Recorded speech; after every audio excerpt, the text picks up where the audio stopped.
In the 16th century, Portugal's king passed an unusual law.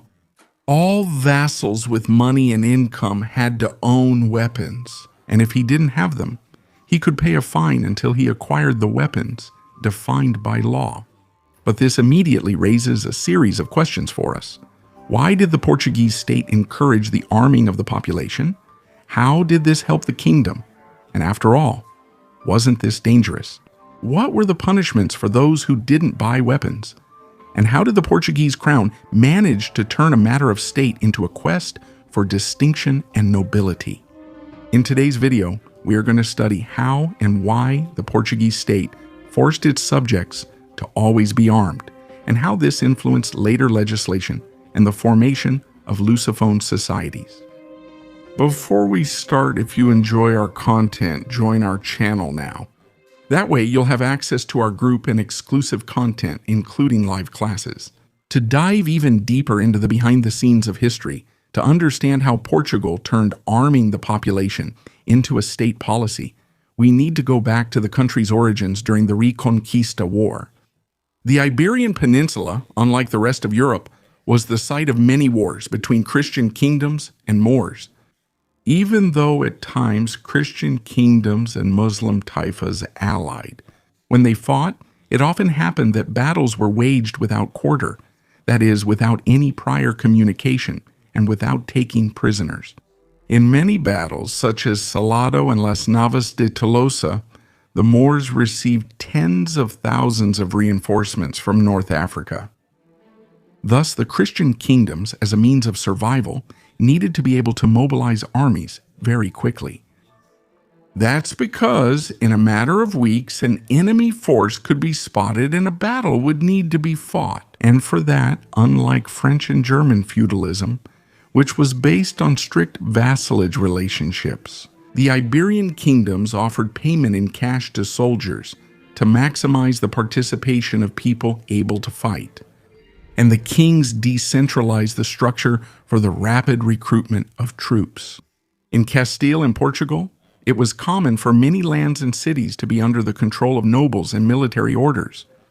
Thus, the king commanded, granted charters, and established pillories in the localities, which in practice made that locality subject only to the king and to no other noble. Like a count, marquis, or duke, the citizens themselves elected their judges at the pillory, judged crimes and punished criminals, and the municipalities and councils, being free and subject only to the king, decided on values, organization, and troop mobilization, making the recruitment process much more efficient. Something that Alexandre Herculano calls Portuguese municipalism. Furthermore, as Chernik's article on weapons points out, it was relatively common for people to be armed in certain situations of everyday medieval Portuguese life. As a rule, those who worked in transporting goods, hunting, or in border areas had a natural right to need to carry weapons. On the other hand, those who lived in highly urbanized environments could also carry weapons, as long as they were always sheathed. Drawing a sword without a legitimate reason for self-defense could lead to liability, since it would put everyone at risk. And here comes an interesting point about the very concept of weapons and armament. It was natural for any fishmonger, fisherman, farmer, or animal breeder to always carry large knives.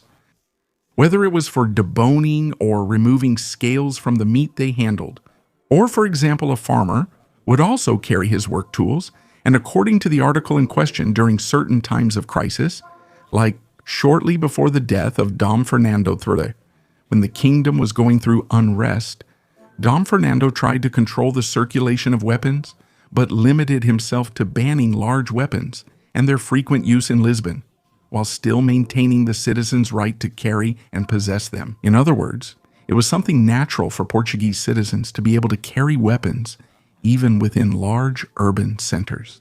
And when the king acted against excess, he only confiscated the surplus, without punishing with fines or imprisonment. But over time, this social dynamic changed in Portuguese society, with some regulations that encouraged civilian armament.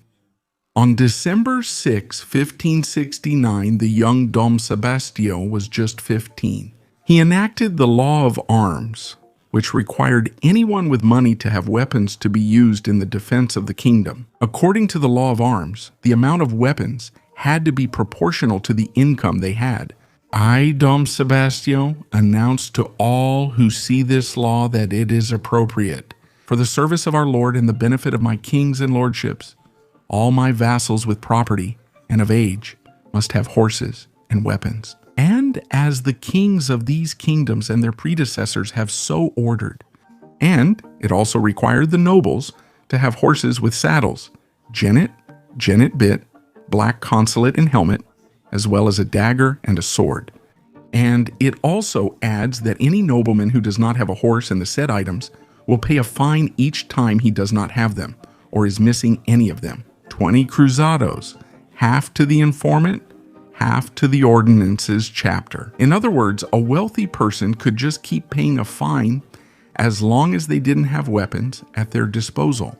And the law even specifies how many arquebuses, how many horses, armors, darts, lances, and saddles, how many should each wealthy man have in the kingdom according to his income. The wealthier he is, the more weapons he should have accumulated. And this mini army should be at the service of the Kingdom of Portugal. And what's curious is that it was established that, in this case, the residents of Madeira Island, the Azores, Cape Verde, and Brazil shouldn't be strictly required to own horses. They could substitute with double the weaponry. In this case, 2 arquebuses, a pike or spear, and a shield or a dagger for each horse they didn't have. And Dom Sebastião, shortly after the law of arms, published the Regiment of Ordinances, where the king set the rules for how it would operate. Basically, every landowner, or, in the case of a large city, a man elected by the community would be the ordnance captain in the territory of a captaincy. And along with the captain, there would also be the ensigns and ordnance sergeants, responsible for training and enlisting the population of fighting age. By law, military service was mandatory and unpaid by the crown, being a duty of the vassals and the captains. Every man between 20 and 65 years old had to be fit to serve, and each company would be made up of at least 250 men. In other words, the ordinances were the main axis of recruitment, supplies, and provisioning for the army during the war, supporting the main armies. They only got involved in direct combat when their towns were invaded before the royal army arrived, or when some members chose to join the auxiliary or main forces for paid war service. And in this way, according to the crime, the law gives orders. The law gives orders. The law creates. It is distinguished from perfect guidance. The law of the law, the set law could about the dynamics of the Portuguese Empire. Portugal, unlike Spain and England, had an absurdly low number of noble houses, precisely to keep power centralized in the crown. And so, it uses titles and orders of chivalry to dignify and distinguish its loyal servants. So while in Spanish America, a noble could be a duke or a marquis of a specific locality, in Portuguese America, he would be a knight of an order, such as the Order of Christ, of Avis, or of Santiago, and maybe some other title like commander of a certain region, ensign, or, depending on the case, captain of the militia. In this way, the militias helped elevate the Portuguese social fabric. A wealthy man who followed the law of arms could become a militia captain in a village, and, depending on his performance in war and the favors he rendered to the king, he could be honored as a knight of a military order, as could his descendants. Thus, the Kingdom of Portugal was able to redefine its own nobility instead of aspiring to a high nobility, such as dukedoms and counties. People saw this as so unattainable they sought distinction in specific positions. And all of this is very important, especially in the restoration of the Portuguese crown by Dom João IV, starting in 1640, He uses the ordinances to gain the support of the local elites and fill the ranks of the Portuguese army in their fights against Castile.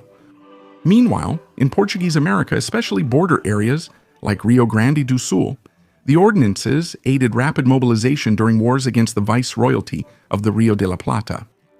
So at that time, for the state, having an armed population was not a problem, but a solution.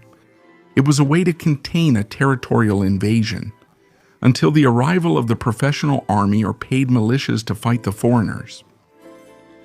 Portugal also knew how to take advantage of the various social strata to create militarized regiments. Such was the case of the Terço dos Henriques, elite military units composed exclusively of black men, or even the auxiliary terços of mixed race and freed men who rendered services to the Portuguese crown. Militias declined in the 19th century, especially after the liberal constitution in Portugal and the transfer of military powers to the army.